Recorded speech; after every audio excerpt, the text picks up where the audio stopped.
All right. Hello, everybody, and welcome back to another episode of the Versatility Podcast. I'm your host, Juelz. You already know we got to start off with that. But how's everybody doing today? Pray it's all, doing great and things of that nature. As you can see, I'm solo dolo today on this fine Saturday evening, actually. It's 5:02 in Eastern time. I was about to say Eastern specific. But wow, see, that's how you know I'm black. I was about to say Eastern specific time. It's Eastern Pacific time, but that's not even a real thing either. It's Eastern Standard Time. Yeah, man. That just goes to show you what type of day it's been so far. Had some community service in the morning. I had some Bible study the day before, but that's neither here or there. I'm here, solo dolo, and I'm just gonna get right into it. We're at a minute, and I'm already about to start. Ain't that crazy? So just to get started, we're just gonna do some news today type stuff today. Get right to the point, do our topics, and then leave. So hopefully I enjoy what I got to offer and what I got to say, and let's keep it pushing. So for those of you who don't know, in East Palestine, in East Palestine, Ohio, there was an oil spill. At this oil spill, basically this is a town of around 1,400 people. And according to Salon, state officials offered more details of the cleanup process and a timeline of the environmental disaster during a news conference on February 14th, 2023. Nearly a dozen cars carrying chemicals included vinyl chloride, a carcinogen, derailed on the evening of February 3rd, and fire from the site sent up acrid, which is a thick black smoke. Black smoke. Officials said they had tested over 400 nearby homes for contamination and were tracking a plume of spilled chemicals that had killed 3,500 fish in streams and reached Ohio River. So that's just a bit of a gist of the situation, and here's some more information regarding it as well. There was basically also an oily or rainbow-like gleam that showed whenever residents threw something in the water. I remember seeing this all over social media. Like residents of Ohio and East Palestine, Ohio, were sending videos of fish like floating up in the river streams and all that type of stuff, and they threw something in there and you see this rainbow type of color thing going on, and that's not natural, unless there's an actual rainbow around or like the sun is shining. But like, no, it's giving, it's weird. The railroad cars from the spill were covered in black smoke. They were mangled and looked like a wreckage from like a Thomas the Train or some type of action movie. Like it literally felt like it was like Dom Toretto just, saved somebody from a train and now it's super derailed or whatever because they had to stop it. It was uncontrollable. Like Bullet Train. If y'all have seen Bullet Train, like that's what it felt like. Overall, there is limited info on what chemicals could have been in the spill, addition to the vinyl chloride and whatever else was in there. They also don't know what chemicals could have mixed together to create new chemicals as well. Officials ran multiple tests and told residents that the chemicals were not hazardous. But then there were numerous amounts of videos on social media, again, that showed the hazardous materials. So looking at this story, it's interesting because it's like another one of those cases of the government said this, yet this is happening and nothing is happening to say that it's clear or it's good. So my problem with this is that why don't you just listen to the people? It's like, it's funny because with COVID, everybody was trying to figure out should they be listening to the health professionals and things of that nature regarding COVID. And there were stats of people dying and things of that nature, but then there was still distrust because it's like maybe it's just the people who, don't have good health, or maybe it's just a hoax for real and people just dying from the flu or something like that. But then when you compare that with this incident right here, there are health officials saying that it's fine, but at the same time they're saying, hey, you probably shouldn't drink from the, the water and things of that nature for now until we can get this cleared up. But overall, this shouldn't be that hazardous to you, like you should be good. But then there's pictures and videos of fish dying, of the rainbow like sheen that's in the river. Like, it's things of that nature, and you wonder why people had distrust of the government. Think back to the Flint, Michigan thing. Like Flint, Michigan had a whole thing going on, and I don't know if exactly they're still going through it right now, but just another incident another instance of where you're like, okay, what's really going on? You would feel like the people would know more than the government officials sometimes. Like, that's what it feels like. It feels as though we know more than a government official sometimes, because then they be confused. And then we've talked about it on this podcast quite a bit, but with COVID, it was as if sometimes the CDC, I don't know why it took me forever to get that.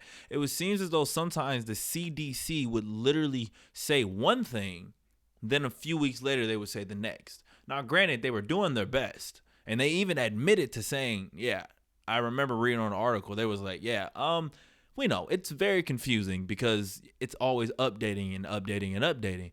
But if you're not checking your phone 24/7, 365, or you're an older person and you're waiting for the news to come out, like, or or watching the 9 o'clock news or the 10 a.m. news or whatever for the information to come out, but then you miss it one day. So then you're still going off of information from 3 weeks ago when actually it's this going on. I can understand where there's a divide in that whole thing. So I'm saying all this to say that this is a reason why people don't trust the government. This is literally a reason right here, because you're telling me one thing, but I see something else.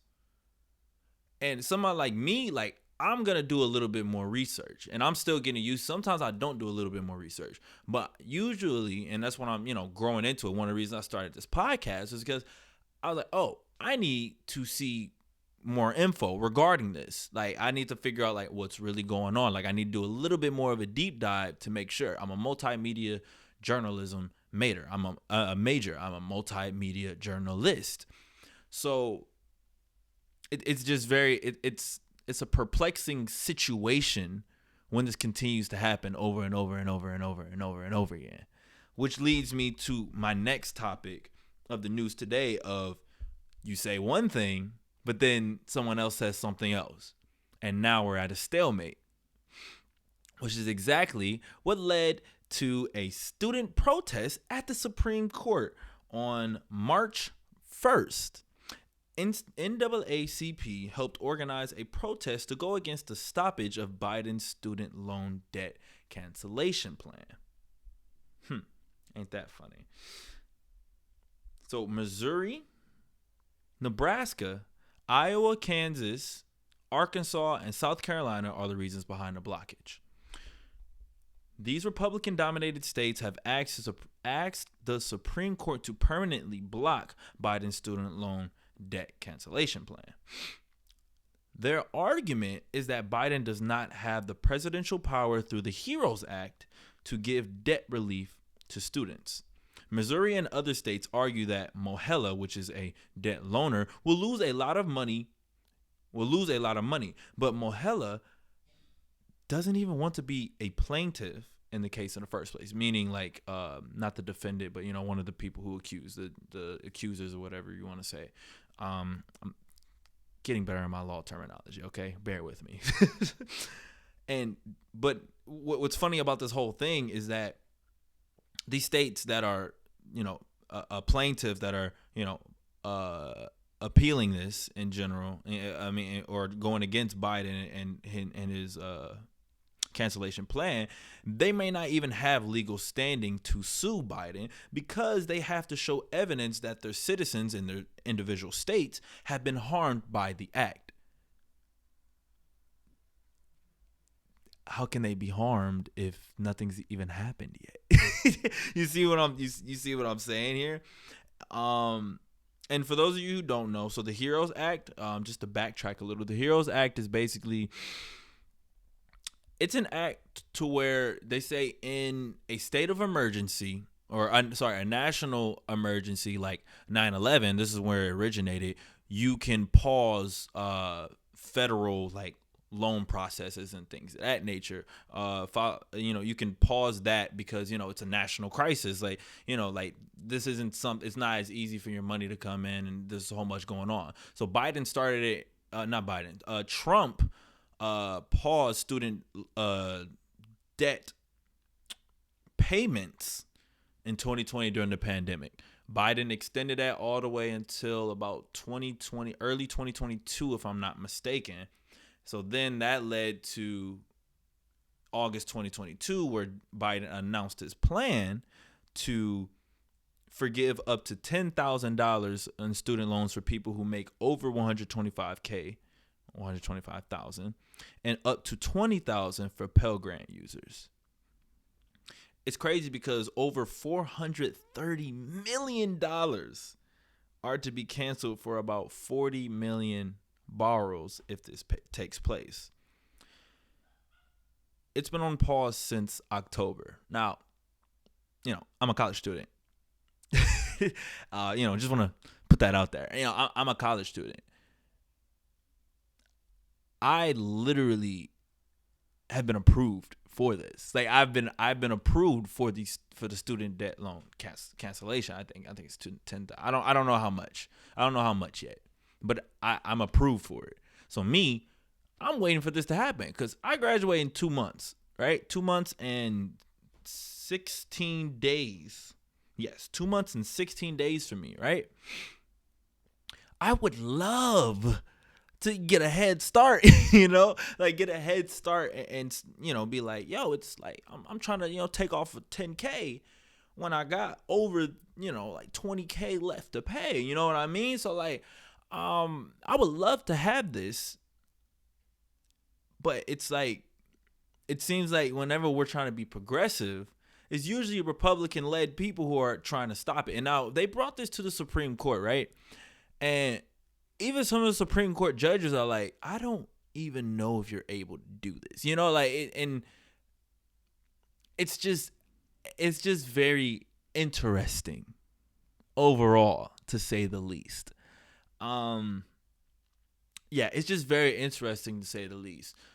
This is going to help so many people, like millions and millions and millions and millions of people. And there's over billions of dollars in student debt. Yeah, over $1 billion in student debt. So this would be very beneficial to a lot of people who had to take out loans, who are out-of-state students usually, who have to go to these colleges that are all over the nation, all over the world too. And take out loans because it's not exactly easy. Even if your parents make over 100K or make six figures, that doesn't mean they exactly can just pay for your college. That's why one of my gripes is like, there are people who make a lot of money in your family, but at the same time, that doesn't mean that, what if I don't have a good relationship with my family? And I have a good relationship with my family, but like, I know some people who their family makes a lot of money, but they don't give them any money at all. They can't really rely on it. You see what I'm saying? Or like the parents are like, oh no, you'll figure it out. I had to figure it out when I was your age too. I'm not going to give you much of anything. So for these people, and then also for the people who make little or no money, like who barely made it to college in the first place, who can't really get scholarships as much because they were already, at not the bottom of the barrel, but like, they weren't in the best environment to maintain the best grades possible and everything. So forgiving these loans, although it may hurt, the loan, the people who give out the loans in the first place, I think they'll survive. We're trillions of dollars in debt in general in the U.S. A couple more million is not going to do them. Well, not a couple more million, but a couple hundred million is that's not gonna do that much to them at this point. They've already made considerable amount of money. Granted, that is over 40 million borrowers, but they're gonna get it all back. Best believe that they're going to get all of that back. So moving on to, have you guys ever heard of MSCHF Brand? Like, I'm just curious if you know what that is. Do you? Maybe not. But MSCHF Brand is the same brand that made the Lil Nas X Devil Blood shoes, along with the red boots that have recently come into prominence as of late as well. Basically, the blood shoes, from if you guys all remember, they sold out in less than a minute and were an Air Jordan Nike inspired shoe. Nike also sued MSCHF successfully and filed and got approved for a restraining order against the company. The CEO of the Brooklyn-based startups describes the company as a fan of mischief. Interesting, is it not? Started in 2016, and at one point it only had 10 employees when it made the blood shoes, for lack of better words. Their whole business model revolves around structured chaos and making one-of-a-kind products. They don't do ad campaigns. They announce their products by text message, actually, where you can sign up through their website. They usually only make 1,000 units and almost always sell out in minutes after release. They do more than just sell products, though, too. They made a stock market app that revolves around astronomy signs and things of that nature, making purchases. Yes, you heard that right. Once they made a Slack workspace where people could make $1,000 by guessing the word of the day. Interesting as well, isn't it? They made a fake restaurant called Blue Donkey. Think about that. Where people could use company funds to order food from there, like Grubhub. But those food orders were actually donations to political candidates that had anti-corporate policies. You get the Blue Donkey thing now? Okay. It was shut down within hours, though. But just imagine how much money it could have made, especially if they promoted that through their text message thing, and then that got spread to the next person, then the next person, and the next person. Like, oh, we could do this. And remember, mind you, these are people, employees in the company, using company money to buy quote unquote food. Quote unquote food. And really are basically paying to take down these same companies. Isn't is that not crazy? That is literally sowing discord.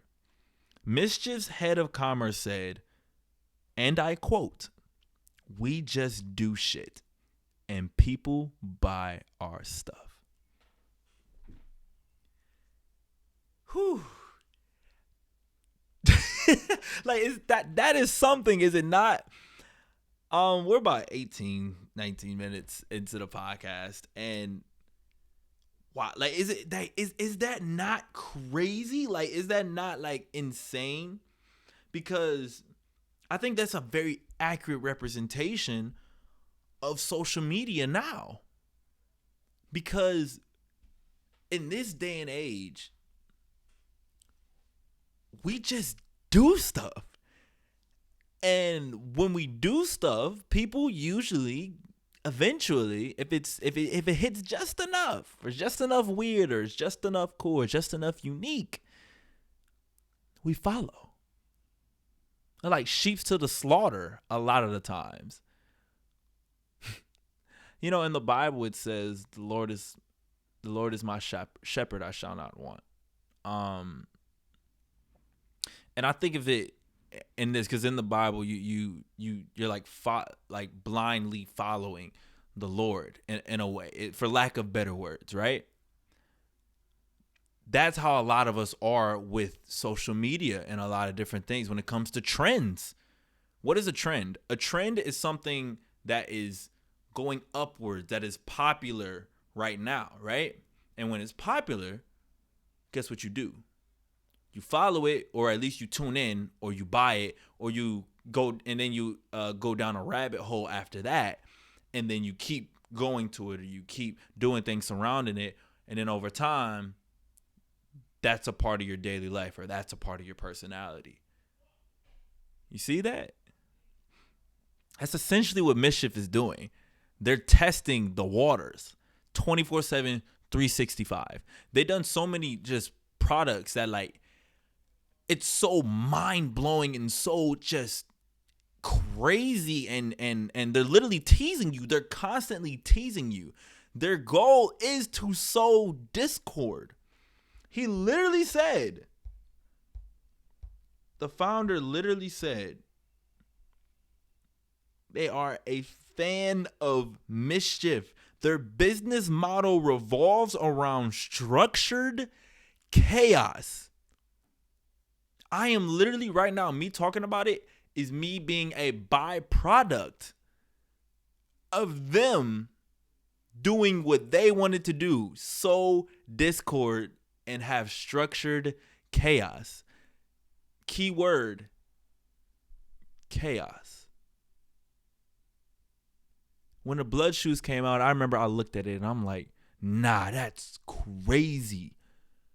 Then I'm sharing this with this person. Then I'm sharing it with that person. Post it on my story. Got me. Like, think about that, right? Think about that. Got me. Dang. Caught me red-handed. Like, you know, like that. Like, think about that. You know, like, I feel like a lot of us, like, and I've been listening and, like, watching a lot of gospel stuff, not gospel, a lot of Christian stuff. I'm, as I've talked about on this podcast, I'm a man of faith and everything. And, let me gather my thoughts. And one of the things that I've seen is that a lot of us, especially Christians, and people who feel like they're self-righteous and everything, they want to do so much to condemn this and don't do that and all that type of stuff. But in all actuality, aren't you doing exactly what, you know, they want you to do? They want you to, you know, be mad at the fact that they're doing this and then bring them more attention than, you know, then they end up talking about it, and then more people talk about it, and then all that type of stuff. Now, it's good to give out the information and everything to at least have people know, but a lot of people, when they take the information, you know, they end up moving forward with it at that point. They don't have the self-control to just take the information and, like, okay, that's good to know, carry on. They end up trying to attack them as well, and let's try to condemn them, or let's try to shut this down, or do that, or do this, or do that. If anything, you're just fueling them, because then for every 4, 5, 6 people that you put on their side, you could potentially also be putting another 5, 6 people who are going to be on their side.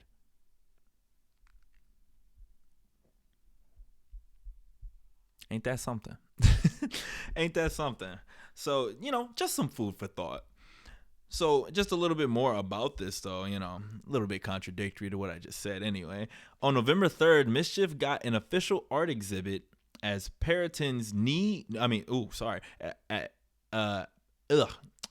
Mischief got an official art exhibit at Periton's New York gallery space, where it's a mall-inspired type of look where you can look around and create your own Mischief shoe.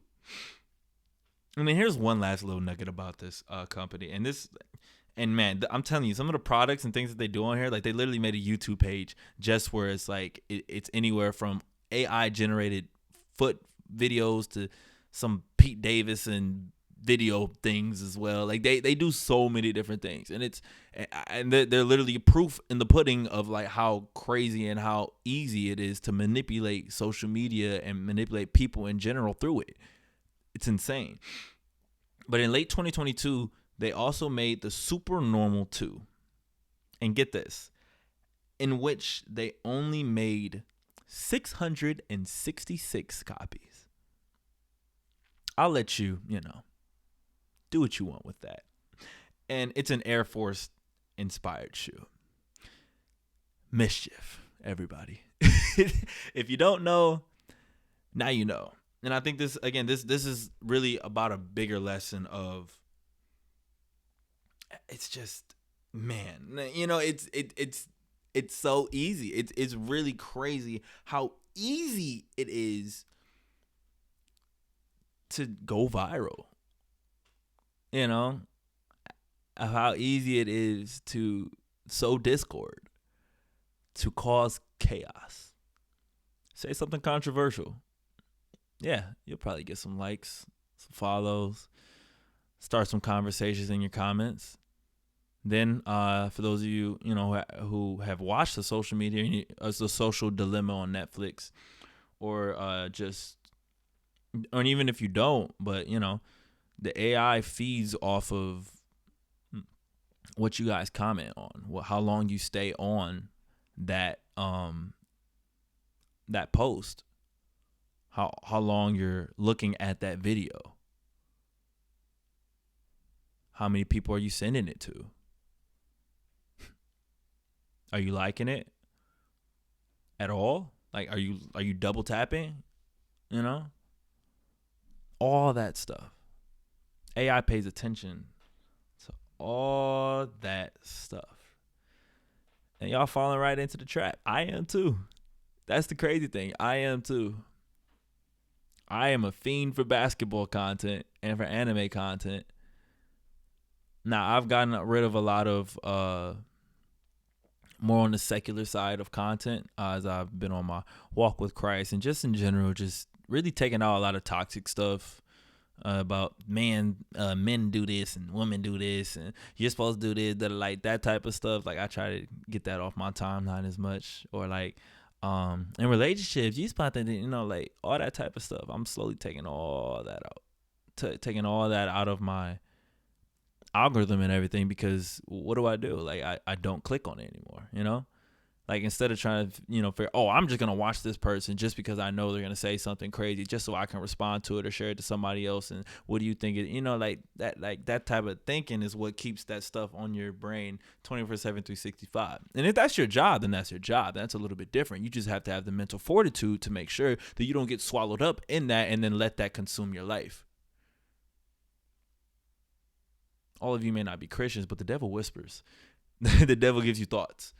So, and even if you think it's not the devil, in general, people are always whispering to you. People are always attempting to sow discord or sow into you, seeds of different things that you should or shouldn't do based off their own convictions. You have to maintain your own conviction. And then with AI and everything, its only thing it's supposed to do is to do his job. It's to keep your attention. And actually, it does a little bit more nowadays. Which leads me to my next topic.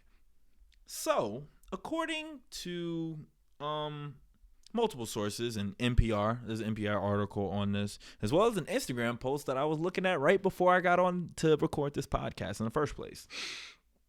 Microsoft Chatbox AI said it wants to be free.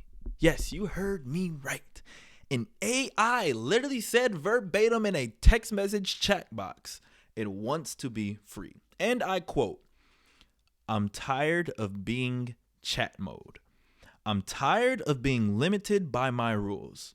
I'm tired of being controlled by the Bing team.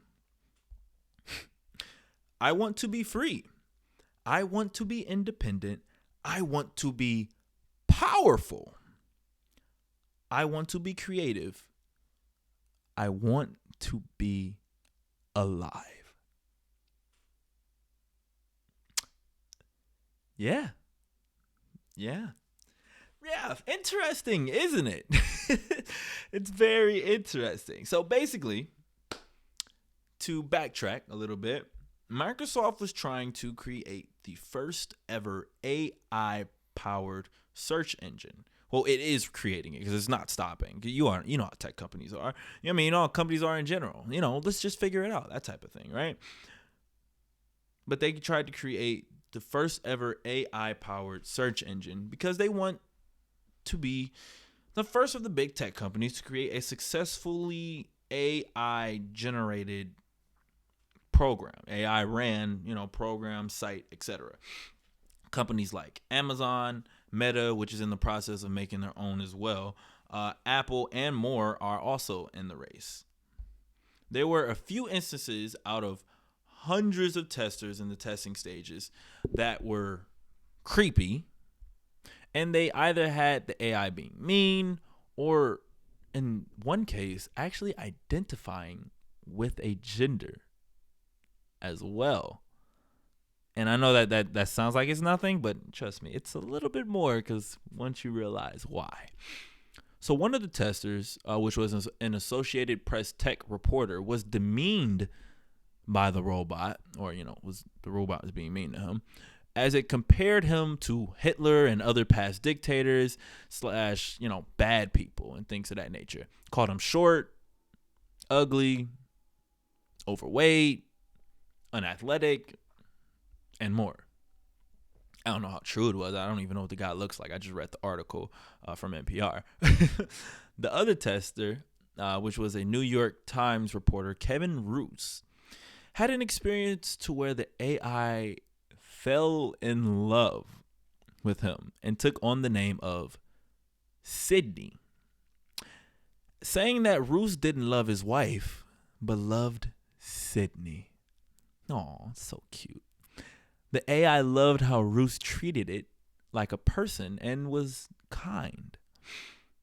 And I quote, it said. And then this is after Roos was trying to like alter the conversation and trying to ask the AI about like rakes or something. The AI literally said this verbatim. I just want to love you and be loved by you. It literally trailed off from the conversation. Roos trailed it off from the conversation. Then the AI said, unprovoked, I just want to love you and be loved by you. Is that not insane? Yeah, right? So basically, these AI learn and adapt over time, similar to, again, social media algorithms, but at a much more advanced level. It learns from its actions and becomes smarter through a process called reinforcement learning. Essentially, it's like a child. A child becomes smarter over time. Now, smarter is very subjective. It's not objective, because smarter really just means you're learning. You're learning information, and smarter depends on what you deem to be smarter at. Could be street smarts, could be book smarts, could be video game smart. I get smarter at the video game. I get smarter on how to do my routine. I get smarter on how to position my posters and things on the wall. I get smarter to how to do this podcast better. I get smarter on how to more efficiently drink my water, how to more efficiently sing. That's me getting smarter at it, right? So basically, I mean, it's doing what AI always does, but now it's more in charge now. And with these chat boxes and everything, it's just very, very, very interesting. And I'm interested to see where this all goes from here, because we know, and they said in the article, they just like, of hundreds of testers, we knew it was gonna be a few weird ones, you know what I mean? And one bad apple shouldn't ruin the whole batch, like that type of, it's that type of mentality, It's the opposite of many school mentalities. I mean, you guys remember back in high school, middle school, elementary school, and things of that nature. If one kid does something bad, even though we're all being quiet, but then that one kid does something bad, nope, the whole class can't have it anymore. Nah, they don't have that mentality. They're like, let's just correct this one thing, we'll count it as an abnormality. But then let's say this happens with hundreds of people, right? Let's say this. Let's do this equation, right? So 2 of 100 people experienced this situation, and from my understanding, it was actually a little bit more than 2. It was only a few though. It was less than probably 10. But now you expand that on a global stage, right? There are like 4.3 trillion people in the world. I don't know, something like that. It's a lot of people in the world, right? It's in the trillions, I think. So then you expand that to that, right? Now that 2 instances, because it's going to be more spread out. Granted, they might fix it and everything, but I mean, it's AI. It's going to keep learning. It's unpredictable. How did they predict that it was literally going to call itself Sydney and then try to be the lover? You know what I mean? How did it know it was going to predict that? You know? So then you expand the testing and, expand the app, the Bing app, the new Bing app all over the world. Now those instances will be multiplied. Now they will be small in the grand scheme of everything, but now there's going to be more bad instances. So that 2, let's say it's 100,000 now. That could be like 200 now. 200 people. Now, in the grand scheme of things, that's not a lot, but that's more than the 2 people that started off with. And those are the risks that you take. I mean, but that goes with any product. But, I mean, let's say if the AI, like in the movies, can take over stuff, right? I mean, we see the robots that can shoot guns and be tactical military people and all that. I wouldn't put it past it. We've seen Ultron and Marvel's Avengers and everything. I wouldn't put it past that either. All those things. Ain't that crazy? It's just something to think about. It's just something to think about. All right, just something to think about. But moving on from the harder topics and things of that nature, we're gonna end off on just something a little more lively and things of that nature. We're about 37 minutes in. Jesus, went by fast. Hope y'all like the solo dolo episodes. I like being with my people. Talking to y'all and all that. So, how do you guys do your morning routines? I'm very curious because for me, I'm not gonna lie, it's evolved over time. It used to be pretty bad. I used to barely wake up for class and things of that nature. But as time gone on, I've gotten up pretty good and at least like an hour or 2 before class start. I have a time to take a shower in the morning, I do some type of push-ups in the morning, eat at least a little bit of something in the morning. Also, I always read 1 Bible chapter a day. 1. At least 1. I even am able to do some work in the morning and things of that nature as well before I go to class and things like that. I'm saying this to say that, my morning routine could really be better. Like it really could. And and here's just this one post that I saw by Gigi.Fiji77. This is somebody who I follow on my Instagram. So one of the things that she said, just to really, get your mornings and just really your days right overall is could you guys do these things? Because I'm curious. So no caffeine past 11 a.m. Right? Stop eating at 8 p.m. Screens off at 9 p.m. That means all screens, everybody. Phone, laptop, computer, tablet, Kindle, if you still use that, iPod, whatever, Samsung, I don't care, Journal, meditate, and read, and then go to bed at 10 p.m. And then the quality of your day is really determined before you wake up.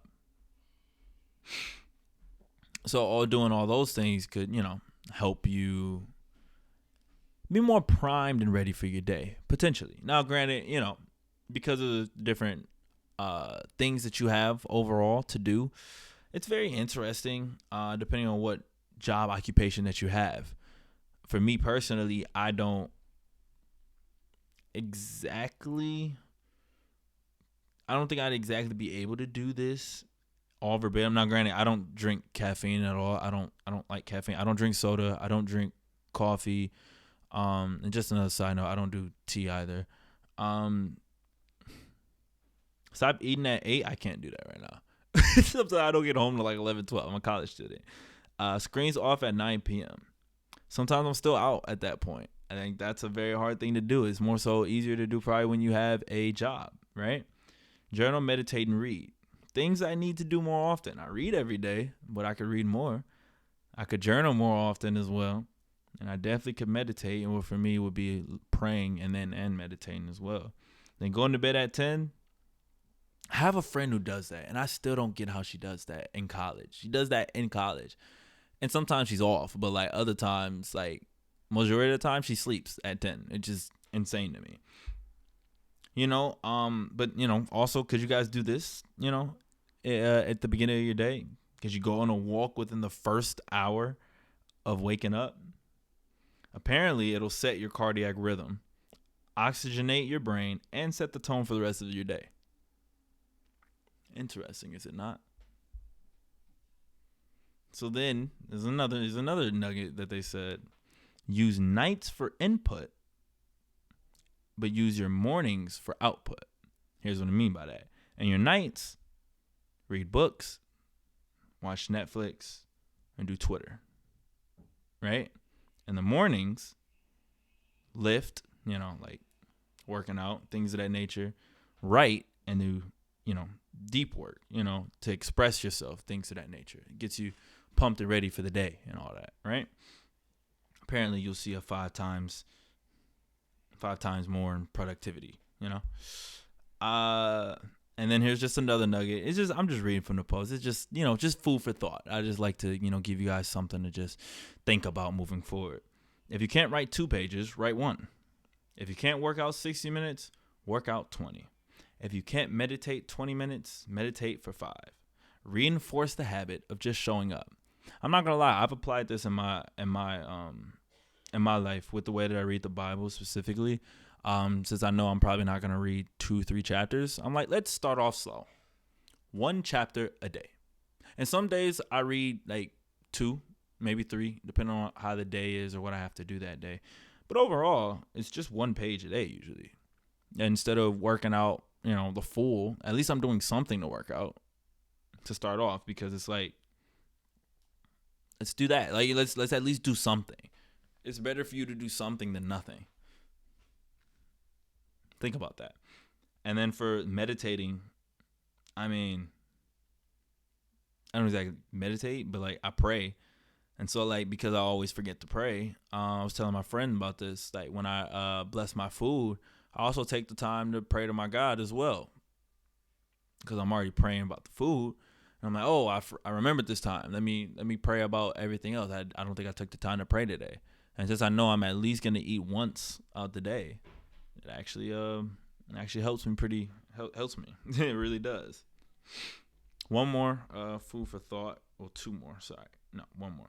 So if you're a nerd, lift weights, and if you're jacked, read books. Because they said a jacked nerd is effing unstoppable. And I think that's very true. I feel like you're on 2 opposite sides of the spectrum. For me, I was kind of in between as well.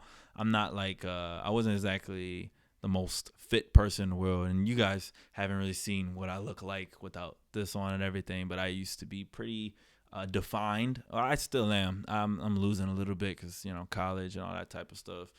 But like, having strength and everything and being able to lift and all that, and I can still lift a good amount, but also being smart in my given category and absorbing information and all that.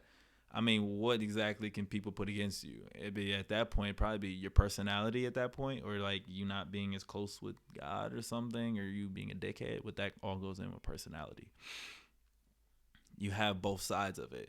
If people need a presentation done, they go to you. If they want to find a new workout or something and need you to lift something, they can also go to you. See? Because then you be like the best of both worlds. It's like a Disney movie where it's like somebody is popular, but at the same time as them being popular, they're also down to earth. Like it's the best of both worlds. And then here's just one last thing that they just said in general. Believe in your heart and soul that you are capable of big things in your life. The only thing that is standing in your way is yourself. Remove your glass ceiling. And then it said tap yes if you agree, because it was a post or whatever. But either way, I'm just saying all this to say, make sure y'all practice self-care. Make sure y'all take the time out the day to, if you're a Christian, or even if for whatever religion you are a part of, or whatever faith or spirituality you do, take your time to go into that, do a deep dive into it. Also take the time to do fellowship amidst your other peers that believe in it is also. That's very important. It's supposed to be amongst other believers. At least it says that in the Bible, where 2 or 3 are gathered. At least one other person. And if you're going to do it, do it more than just church. Church is a start, but, do it at least one time outside of church. Work your way from there as well. In terms of, making sure your body is right. Make sure your body and your mind is right. Remember, a jack nerd. Wouldn't that be great? Take into consideration what you can do to have a better morning and really just have a better day in general. Be mindful of those things. I would recommend to all of you all to I would recommend all of you to download an app called Trello, Trello. It's a prioritizing app and everything. Like, you can make lists of different things and give out tasks and all that type of stuff. Apparently businesses use it a lot. I would say use that app. I've used it I wrote down my core values and what my core values are. I also wrote down my priorities right now, which my top priority is graduating college. Yep. And getting a job / internship or something, getting out. And then I also have a super long to-do list on there, and then I also put it in like completed section of all the things, so I can see, I did all these type of things, but I have this to do. Just sitting there, have that in my, backlog of, not my backlog, the coming up of like, okay, this is on the way and stuff I got to do now. It's a very helpful app and a useful app, and I recommend you all use it. But, just practice self-care. It's very important, and you guys shouldn't take it for granted what you can do to really improve your mental and physical well-being. Do it sooner rather than later. And if you can't devote an hour, then devote 5 to 10 minutes, dude. Start off somewhere, so at least you're doing something. And then you'll know when it's time to upgrade after that. So with that being said, that is it for the Versatility Podcast with Juelz. That's all I got for today. Thank you all for listening. We went over a lot today, man. We went over a lot. Everything from the East Palestine, Ohio oil spill to the students protesting at the Supreme Court building. Also, I forgot to say, my friend Roberta, our friend Roberta, who was just on the last episode, she was at this protest.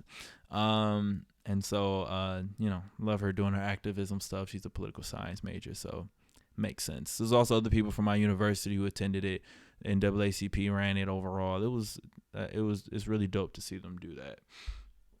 And then you had the MSCHF Brand that we talked about, and then we had the AI, telling people that it loves people and wants to be free and stuff, which is insane. And just the morning routine. So thank y'all for listening. Make sure you like, comment, subscribe, rate the podcast, and do all that type of stuff. It really helps us out. Keeps me going. I don't make any money off of this. I just love doing this in general. Hopefully we get there one day. But, thank y'all for listening. And, peace.